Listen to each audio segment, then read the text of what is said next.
ایک بڑا اہم سوال ہے کیونکہ قرآن و اہل بیت سیریز چل رہی ہے اور ہمارے ٹائٹل بھی یہی ہے کہ قرآن علی کے ساتھ ہے، علی قرآن کے ساتھ ہے، حق علی کے ساتھ ہے، علی حق کے ساتھ ہے۔ اچھا، ایک بڑا اہم سوال ہے جو میں آپ کے آگے رکھ رہا ہوں۔ مجھے یہ بتائیے گا کہ امریکہ میں حسن اللہ یاری صاحب یہ بات کہتے ہیں کہ قرآن مجید جو ہمارے پاس موجود ہے، ٹھیک ہے، وہ اصل حالت میں نہیں ہے، یعنی اس قرآن مجید میں تحریف ہوئی بھی ہے۔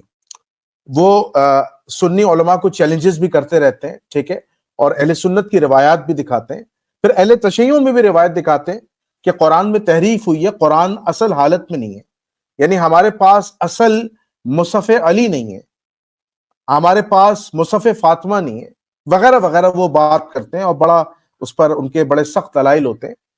کیا آپ سمجھتے ہیں کہ یہ جو موجودہ قرآن ہمارے پاس موجود ہے، 114 صورتیں جس کی موجود ہیں یا 6666 آیات موجود ہیں؟ تو میں پہلے تو پوری دنیا کے محققین کو، قاریان قرآن کو، معربین قرآن کو، معرب کہتے ہیں قرآن پہ اعراب وغیرہ لگانے والے جو ماہرین علم نحو ہوتے ہیں، ان سب کو یہ چیلنج کرتا ہوں کہ مجھے 6666 آیات قرآن میں دکھائیں۔ امپاسبل۔ دوسری بات، قرآن کے لحاظ سے تحریف تفسیری اور تحریف تنزیلی، تحریف کے بھی دو اقسام ہیں، جسے تفسیر بغوی میں امام بغوی نے اپنی تفسیر معالم التنزیل میں نقل کی ہے، ایضاً تفسیر بیضاوی جو باقاعدہ کورسز میں پڑھائی جاتی ہے، اس کے اندر آپ کو ساری یہ ڈیٹیل مل جائے گی۔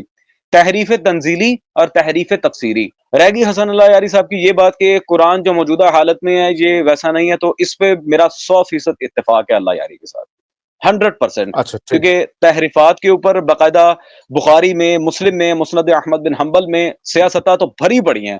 سیاستہ سے بھی جو متقدم ائمہ ہیں، جیسے صاحب مسند ابو داؤد طیالسی ہیں، یا آپ کہہ لیں کہ امام محمد بن سعد ہیں، ان سب کی کتابوں میں بھی درجنوں دلائل ہیں باقاعدہ تحریف قرآن کے اوپر۔ اور استغفر اللہ ربی وتوب الیہ، تحریف تو ایک الگ مسئلہ ہے۔ بردر، میری چینل پہ تقریباً 4 سے زائد ویڈیوز اپلوڈ ہو چکی ہیں جس میں میں نے ان کی فقہ کی ایک عبارت پڑھی تھی قرآن کے لحاظ سے، جو سب سے پہلے فتاوی قاضی خان میں آئی، اس کے بعد سراجیہ میں، اس کے بعد عالمگیری میں، فتاوی شامی میں، اور فتاوی شامی صاحب کے جو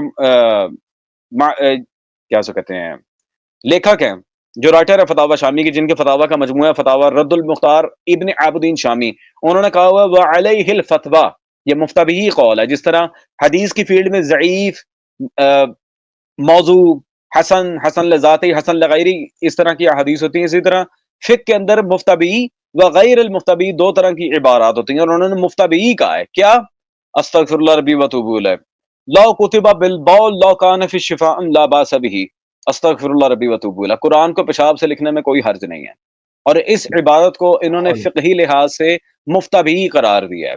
یہ کوئی آج کل کی عبارت نہیں ہے، 900 سال پہلے امام قاضی خان صاحب نے فتاوی قاضی خان کے اندر درج کیا، اور آ کے باقاعدہ یہ جنہوں نے بادشاہی موز بنوائی تھی، جنہیں بڑا ہیرو بنا کے تاریخ میں پیش کیا جاتا ہے، اورنگزیب عالمگیری صاحب، انہوں نے چہ کے اس کتاب کو جلا کے پھینکتے بار اس کی 10 جلدوں میں فتاوی عالمگیری کے نام سے شرح لکھوائی ہے باقاعدہ، اور مجھے حیرت تھی اس بات پہ۔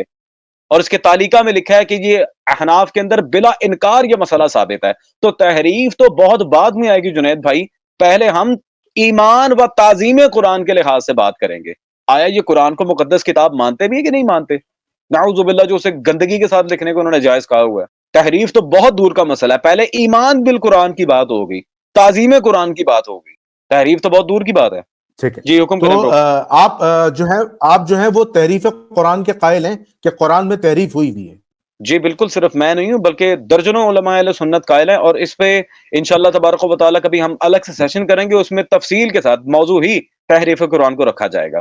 اس میں پھر ہو سکتا ہے کہ میں، اگر آپ مجھے ایکسس دیں گے تو میں اسکرین شیئرنگ کر کے ایک ایک عبارت کو اچھا باقاعدہ آپ کے سامنے لا کے یہاں پہ کلیئر کٹ دکھاؤں گا ایز ان مائی ویڈیو۔